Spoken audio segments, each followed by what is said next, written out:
Pemirsa, pernyataan pengacara Hotman Paris Hutapea saat konferensi pers di kasus Febri Ardiansyah berujung pada pelaporan hukum. Bahkan Istana dan Partai Gerindra juga meminta Hotman Paris untuk tidak membawa-bawa nama Presiden Prabowo Subianto saat memberikan pembelaan hukum terhadap Febri Ardiansyah. Apa alasannya? Berikut ulasannya dalam Top Review. Tunggu apa lagi bersama Kata Oma.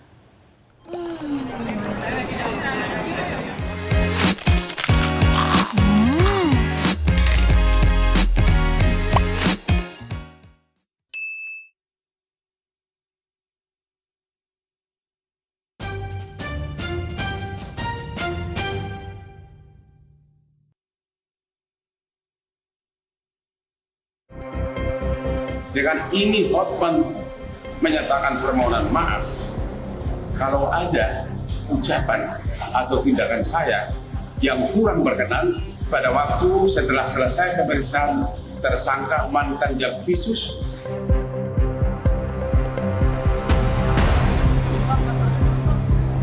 Selasa 21 Juli 2026, pengacara Hotman Paris Hutapea kembali dilaporkan ke Polda Metro Jaya atas dugaan penghinaan terhadap wartawan. Kali ini Media Independen Online atau MIO Indonesia melaporkan Hotman ke polisi setelah berbicara di konferensi pers kasus Febri Ardiansyah.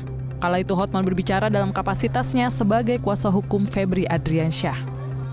MIO Indonesia menilai pernyataan Hotman dalam konferensi pers itu merendahkan kapasitas dan intelektualitas wartawan saat menjalankan tugas jurnalistik. Laporan ini bukan lahir karena persoalan pribadi. Laporan ini juga bukan bentuk upaya untuk membungkam seorang dalam menyampaikan pendapat. MIO Indonesia berdiri untuk membela marwah profesi wartawan, kebebasan pers dan kehormatan kerja jurnalistik yang dijamin oleh Konstitusi Undang-Undang Nomor 40 Tahun 1900 tentang pers. Kami menilai pernyataan Hotman Paris dalam ruang publik yang ditujukan kepada wartawan telah menunjukkan sikap merendahkan dan menghina terhadap profesi wartawan. Pernyataannya seperti yang kita dengar dan yang berseliweran di berbagai platform media sosial. Kalau lu nggak ngerti pasal, lebih baik berhenti jadi wartawan. Serta pernyataan lain yang mempertanyakan kapasitas dan intelektualitas wartawan dengan ungkapan yang merendahkan, bukan lagi semata-mata perbedaan pendapat dalam sebuah konferensi. Sehari sebelumnya, Persatuan Wartawan Indonesia atau PWI juga melaporkan Hotman Paris ke Polda Metro Jaya atas dugaan penghinaan terhadap profesi wartawan. PWI telah menyiapkan sejumlah barang bukti untuk mendukung laporan tersebut. Salah satunya rekaman video yang memperlihatkan Hotman memarahi wartawan saat konferensi pers. Mohon dukungan dari teman-teman terus mengawal kasus ini karena ini juga menyangkut menjadi profesi kita, wartawan yang diperlakukan bahkan dilecehkan sedemikian rupa seperti apa yang beredar video di kawan-kawan juga mungkin sudah beredar videonya ya. Nah, semoga atas dukungan teman-teman kasus ini bisa sampai ke proses pengadilan supaya bisa secara transparan terbuka semua apa sih maunya dia, saya kira terlapor ini. Mungkin ada pertanyaan kawan-kawan? Tadi yang disampaikan penyidik Bang tadi. Nah, tadi kita bahas dulu dengan penyidik, kondisinya seperti ini, kita jelaskan, kita kasih barang bukti, video itu, lalu diputuskan dengan sepakat kita pasal berapa tadi kita kenakan ya? 424 KUHP. 424 KUHP. Nah, ujaran kebencian terhadap golongan.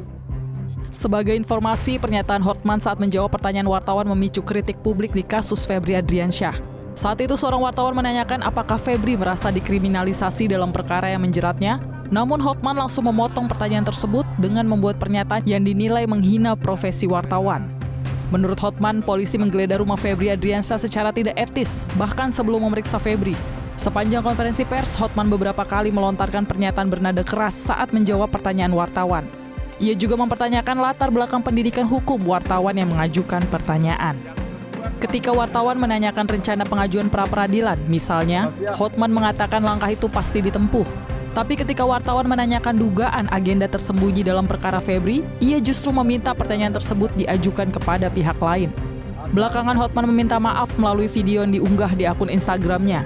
Hotman mengatakan emosinya terpancing karena wartawan berulang kali mengajukan pertanyaan yang menurut dia telah dijawab. Halo Bapak Presiden Republik Indonesia, halo Bapak Jaksa Agung, halo Bapak Kapolri, halo Bapak Kapolda Metro Jaya, dengan ini Hotman menyatakan permohonan maaf kalau ada ucapan atau tindakan saya yang kurang berkenan pada waktu konferensi pers, pada waktu setelah selesai pemeriksaan tersangka mantan Jampitsus di Kejaksaan Agung pada tanggal 17 Juli 2026. Ya,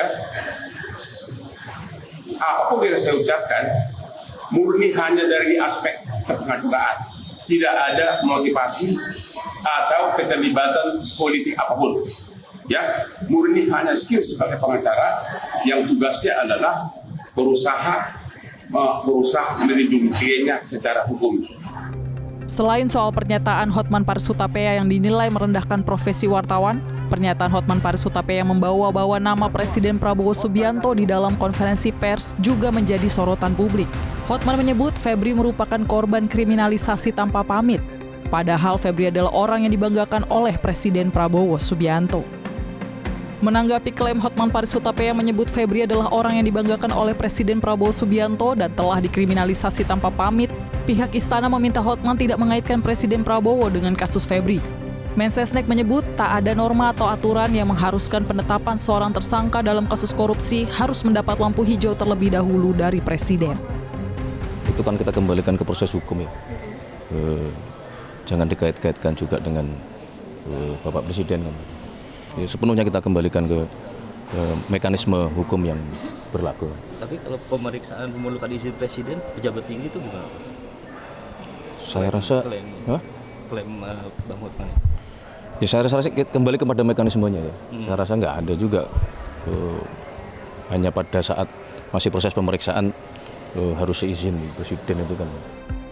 Adapun polemik pernyataan Hotman juga memantik reaksi dari Partai Gerindra. Partai Gerindra memastikan bahwa Presiden Prabowo sama sekali tidak pernah melakukan intervensi terhadap urusan penegakan hukum di tanah air. Pasalnya, Presiden memiliki komitmen kuat untuk membiarkan segala proses hukum bergulir secara objektif berdasarkan regulasi yang berlaku. Jadi kalau sekarang Bang Hotman meminta maaf, saya kira ya silahkan saja. Saya kira tidak ada yang melarang dia untuk minta maaf, karena memang dari awal kita memperingatkan untuk jangan membawa nama presiden, dan kita mengklarifikasi juga bahwa ini tidak ada dalam aturan KUHAP itu tidak ada harus izin presiden dan segala macam. Jadi saya kira ya silahkan saja minta maaf. Saya kira itu ya yang namanya orang minta maaf ya sudah memang hal yang memang ada kesalahan ya kita lihat bahwa kita maaf. Ya saya kira semuanya nanti kan akan terlihat mana yang membawa nama presiden, yang selalu membawa nama presiden untuk kepentingan pribadi atau untuk hal-hal yang memang melakukan pelanggaran. Ini semuanya sekarang ini kan sudah transparan semua, masyarakat juga sudah tahu, setiap kali juga sudah semuanya bisa diakses, dan saya kira kalau kita melihat sekarang ini ya informasi sudah sangat terbuka, jadi kemungkinan juga kalau kita lihat bahwa yang mengaku ataupun apa yang mungkin mengaku terus kemudian juga membawa, saya kira pasti semuanya secara terbuka pasti akan ada pengawasan itu, dan kritik itu pasti akan terjadi lah gitu. Harapan kami sih terhadap Bang Hotman ya, biarlah Bang Hotman konsen kemudian mendampingi proses hukum yang sedang berjalan terhadap klien beliau, ya tidak semestinya saya pikir presiden dibawa-bawa ke arah sana ya, karena kan setiap kali presiden menyampaikan secara gamblang bahwa harapan beliau penegakan hukum itu harus berjalan sesuai dengan mekanisme dan aturan yang berlaku. Tidak pandang bulu ya Bang? Saya pikir presiden sering menyampaikan ya bahwa insya Allah dalam pemerintahan beliau yang namanya proses penegakan hukum itu terus berjalan dengan baik dan secara transparan, dan tentu kita berharap agar setiap proses hukum apapun itu ya harapannya juga akan makin baik ke depan.